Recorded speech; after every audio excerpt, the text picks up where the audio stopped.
Control one's desires and choose the safest method of enlightenment, Part 2 of 6, on Between Master and Disciples, given in Chinese and English on October 6, 2019, in New Land Ashram, Taiwan, also known as Formosa.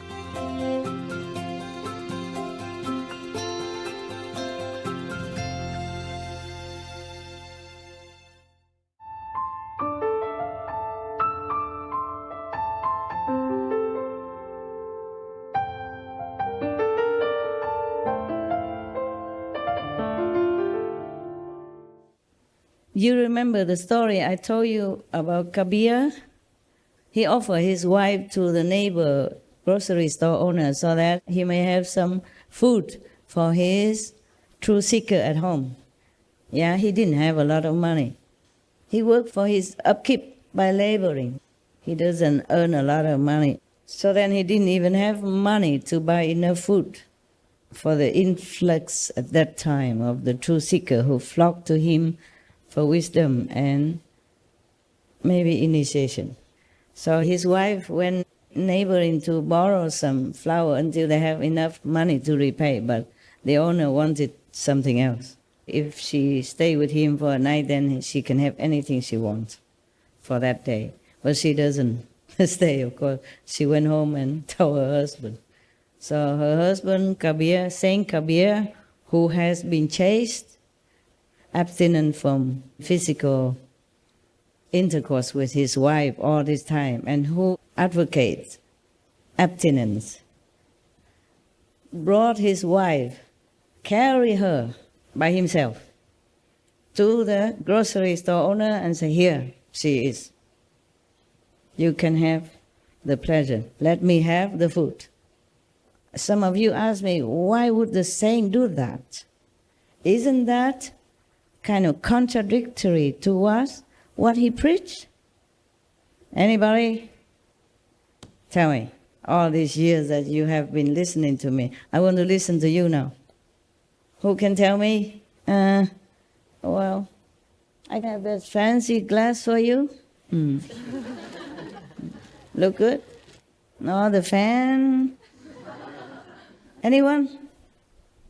Why did Kabir do that? 因为他为了要利益众生，所以什么都可以牺牲，包括他自己。OK。下一个，另外一个呢？无条件的爱，无私的心，无我的奉献。Good, very good. What do? I have only this fan. Look good or not? Which one? Okay, never mind. I give it to you both, and I can have other one next time. There, 2. 那么2个。Very good. Very good.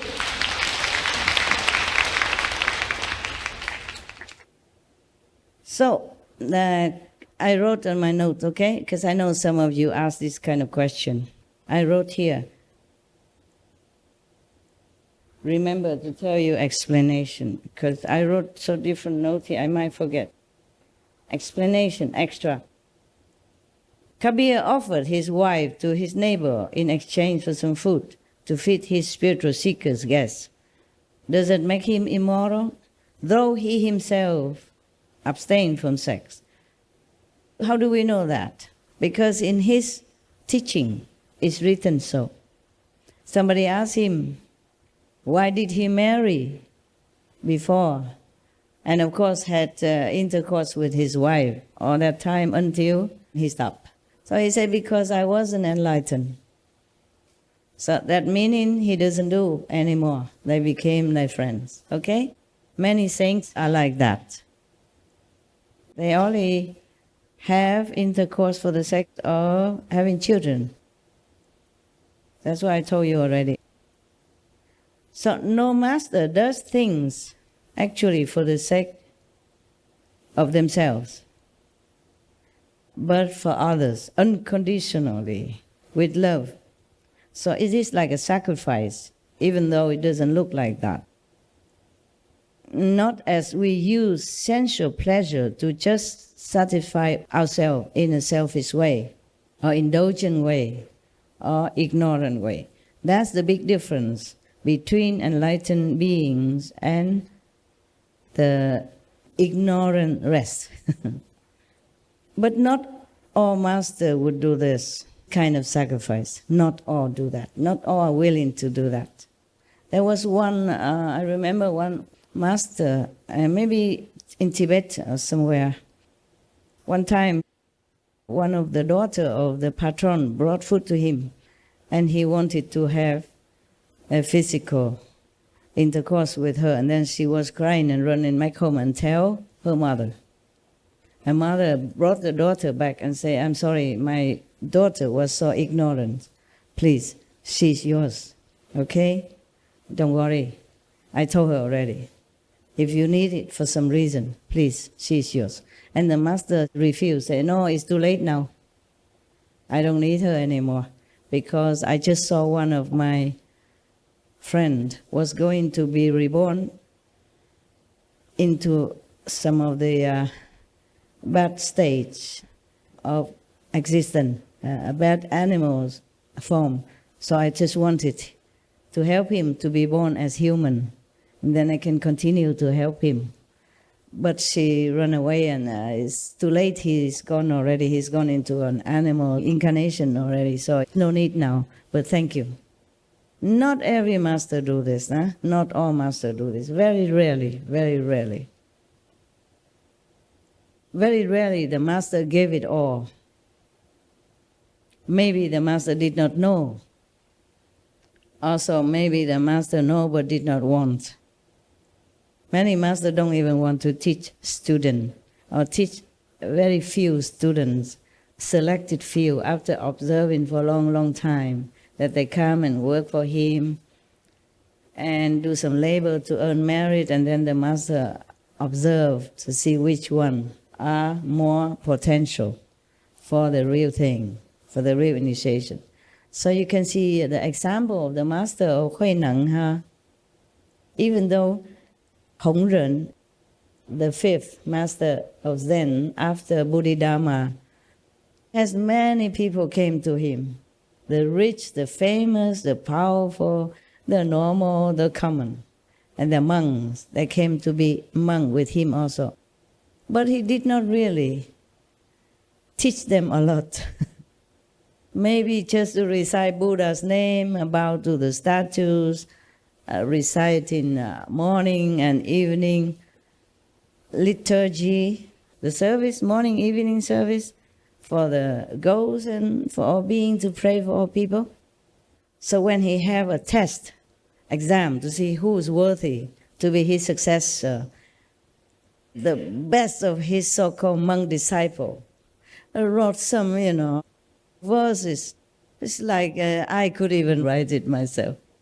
Very common, very classic, very safe,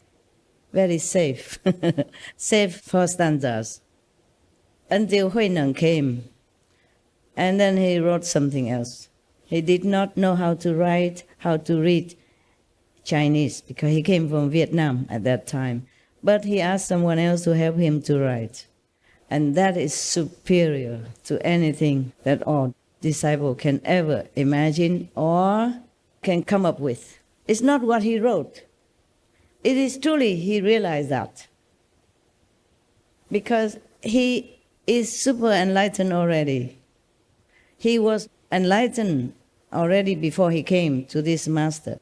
But then this master, of course, gave him the official transmission of the Dharma, and he became complete enlightened then. Therefore, you can see what he wrote. I'm not trying to explain the Diamond Sutra here, so we skip that.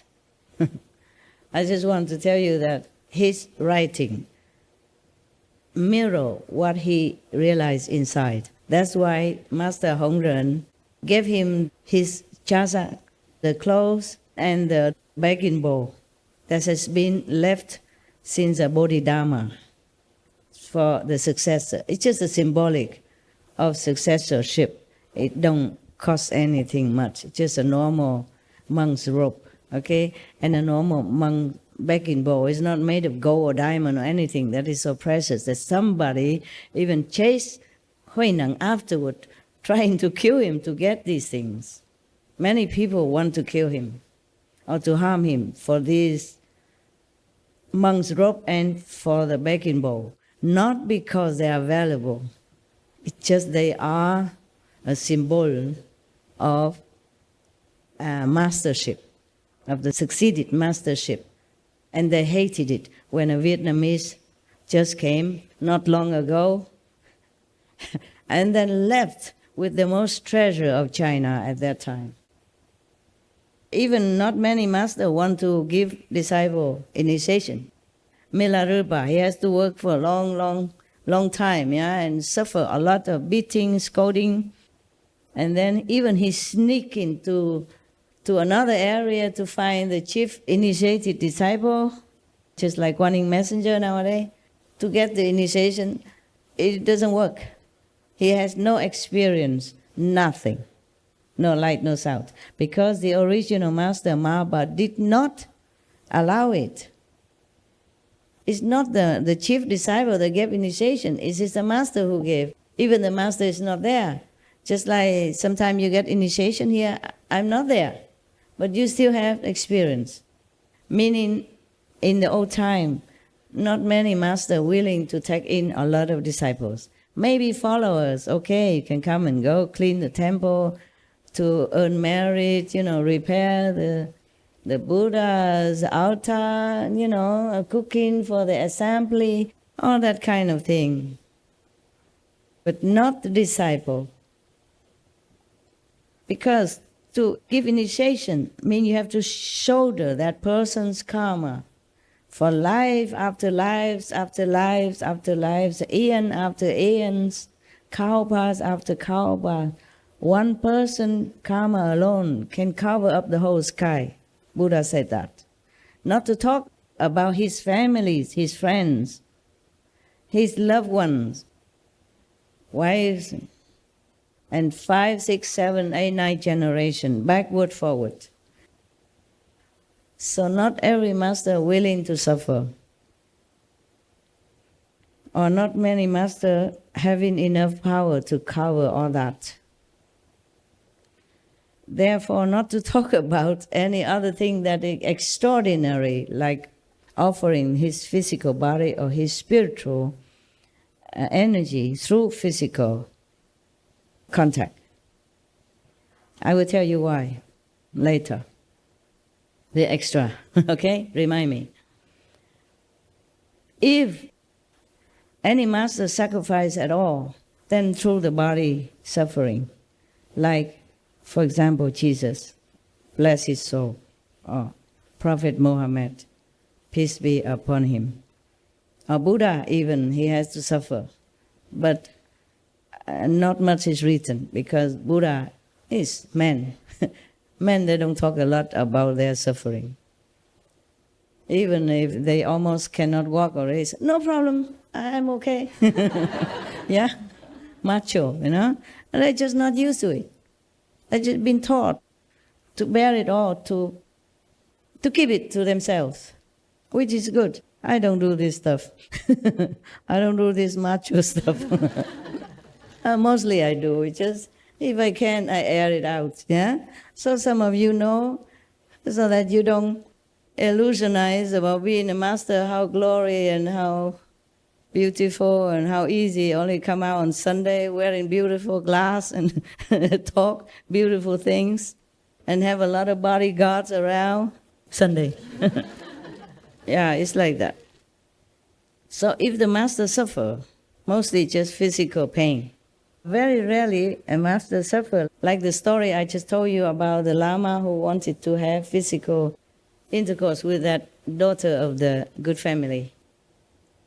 The thing is, if you suffer physically, for example, like Jesus, everybody will worship you, cry for you, pray for you, and they still worship you for eons to come. Because it's a real sacrifice, obvious, and gruesome.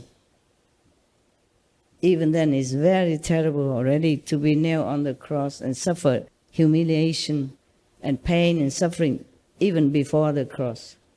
So many masters has been tortured, poisoned, maim, kill, flay alive, burn alive, etc. This we all are familiar with. But to suffer through physical, we call physical intercourse is another thing. It's really ultimate. So you hardly hear any master do that, except the one I told you, that mentioned very little anyway. Many monks wouldn't like to hear that, wouldn't accept that. And Kabir is the second one that we heard of. Other masters, they keep squeaky pure around themselves. Because it does make trouble if you being too near to other humans, even not opposite sex. The same sex could also transmit to you this kind of sexual desire. Not that he deliberately do that, except some men who looks like men but are not truly men. They prefer the same gender. So some of the monks I heard of, they never let people go nearer than 5 meters around them, especially women, just to avoid the energy from the magnetic field to meet and to cause him trouble. He wants to keep purity. And also I told you that tantric method, hardly anyone succeeds because it's too powerful. Actually in heaven they don't call this sexual power, they call it peace power. But rarely anyone can use this peace power to manipulate it for the world's benefit. You surprised, huh? You surprised, this kind of energy, heaven call it peace power. Are you surprised? Yes. Have you heard that before? Me neither. I only knew it as I practice along, okay? And learn things as I go up, as per necessity, as per needed situation, so that I can bring this knowledge to you also, huh? And once and for all, the humans can know this type of power, which is called peace power actually. If you don't abuse it, you will have peace. And you can make peace and you can spread peace also to the world. There are many ways to make peace, not just one way, huh? But a master can only give so much spiritual power to bring more peace on earth, more, not all yet. Because you see, life after life, they have enmity with each other, the human race and the animals race, through killing, through abusive action, etc. So it's not like in one lifetime a master can use just spiritual power to give, to erase all that. The master is always willing to give. It's just not always allowed to give as much as he or she wants.